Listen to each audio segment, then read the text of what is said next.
Hello everyone, how's it going? And welcome to today's Honor of Kings video. In today's video, I'm going to be highlighting some of the best beginner heroes that you can play to start your climb in Honor of Kings. Honor of Kings' wide selection of heroes offers a mix of mythological characters from around the world, especially East Asia, each with unique skills and abilities that fit any style of play, letting players take on the role that complements them the best.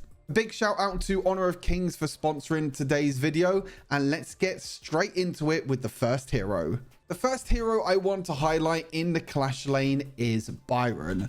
Byron is one of the strongest and also easiest heroes to play in the Clash lane. He has one of the strongest early games in the game since he has so many abilities to sustain, to deal damage, and also crowd control. And one of the big things as well from his passive is that he doesn't actually consume any mana when using his skills. Instead, his passive Fearless Chariot allows him to accumulate charges when he basic attacks or when he lands an unenhanced skill. These charges stack up to bars, and there's a maximum of 3 bars that you can accumulate. And whilst having at least 1 bar, Byron's basic attacks recover health, and using skill 1, the ultimate, or an enhanced basic attack from skill 2 will spend one of these bars.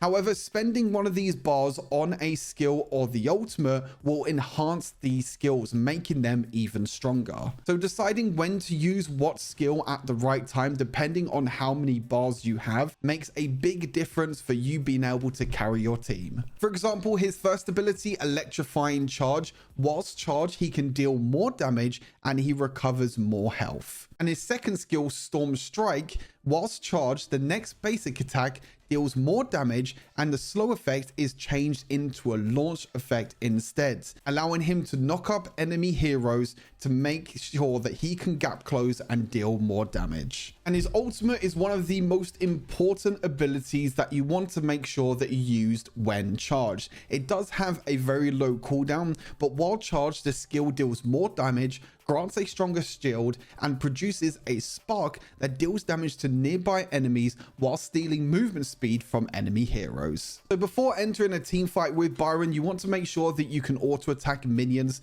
monsters in the jungle, and you also using your first skill to be able to accumulate these charges as quick as possible. If Byron is able to get fully stacked charges and 3 stacks of his passive, he can enhance every single one of his abilities, making him one of the strongest heroes in the game. The next hero I wanted to highlight is Angela, who is a mid lane mage that has a lot of power. Her abilities can combo well together with her passive, making her one of the strongest burst mages in the game that can look to surprise enemy heroes over a wall and one-shot them with ease. When starting a combo, Angela always wants to use her second skill first, Chaos Cinder, which hurls a fireball at the target location that turns into a firestorm when it hits an enemy or reaches its maximum range, slowing and dealing damage to nearby enemies, and any enemies that are hit are also stunned.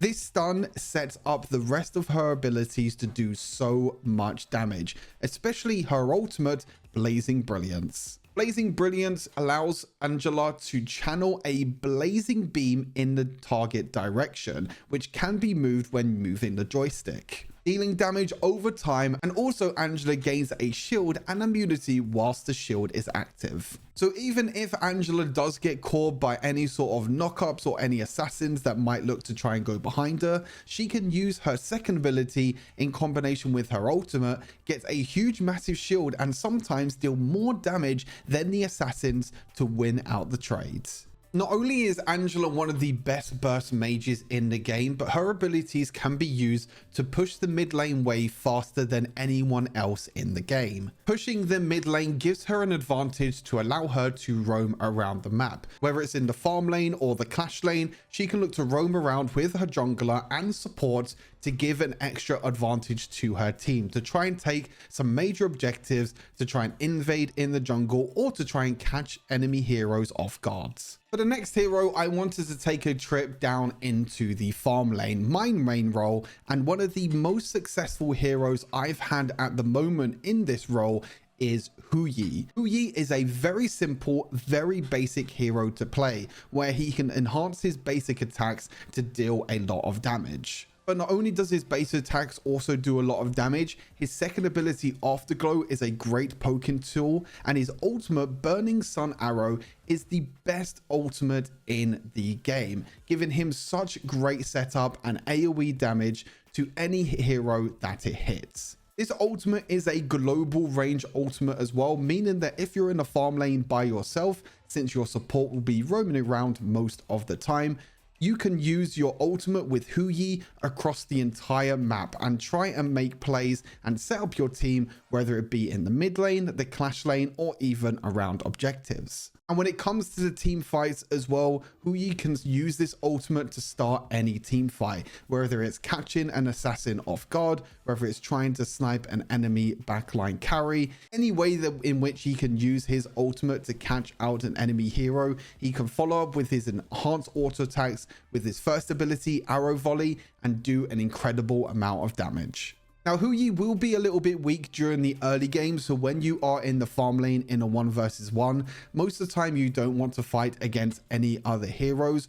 All you want to do is wait until you get to your ultimate, wait for your support and your jungler to roam down into the farm lane, and then use your ultimate to set up a fight. The ultimate, being one of the best in the game and one of the best setup tools in the game, gives your team so much more opportunities and playmaking potential when looking to try and win team fights. And lastly, taking a look at the support role, we're going to be talking about Liam Poe. As I mentioned, supports roam a lot more in Honor of Kings than any other MOBA I have ever played. This allows for heroes like Liam Poe to shine. He has so many ways to crowd control and dash around the map, whether it's looking to invade in an enemy jungle, whether it's looking to just try and get vision. The reset mechanic on his second ability, Magma Slam, allows him to use his first ability, Burst Ram, a second time, making it so incredible to dash in, take a bunch of damage, help your team out,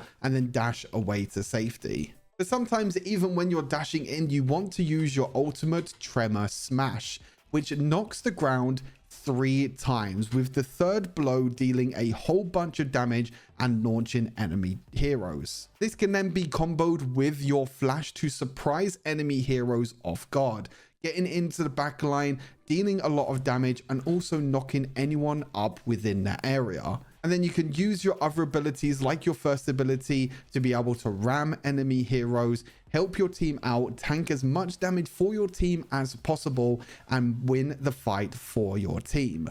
When playing support, you always want to start the game in the mid lane. The mid lane needs the most support out of any lane possible, and also this allows you to get priority in the mid lane and also gives you easy access to decide where to roam on the map at any given time. Getting that wave pushed into the mid lane gives you and the mid lane an opportunity to roam to either the farm lane or the clash lane to get an advantage for your team. Whether that's trying to invade to take enemy objectives, whether it's trying to take major objectives, or even trying to pick out the enemy's jungler or clash lane / farm laner to try and get a bit of advantage for your team in terms of kills. And since Liam Poe has so many dashes and so many ways to crowd control and tank a lot of damage, he's one of the best heroes to use this to your advantage. And that will do it for today's Honor of Kings video. Again, a huge shout out to Honor of Kings for sponsoring today's video. Make sure you download the game with the link in the description,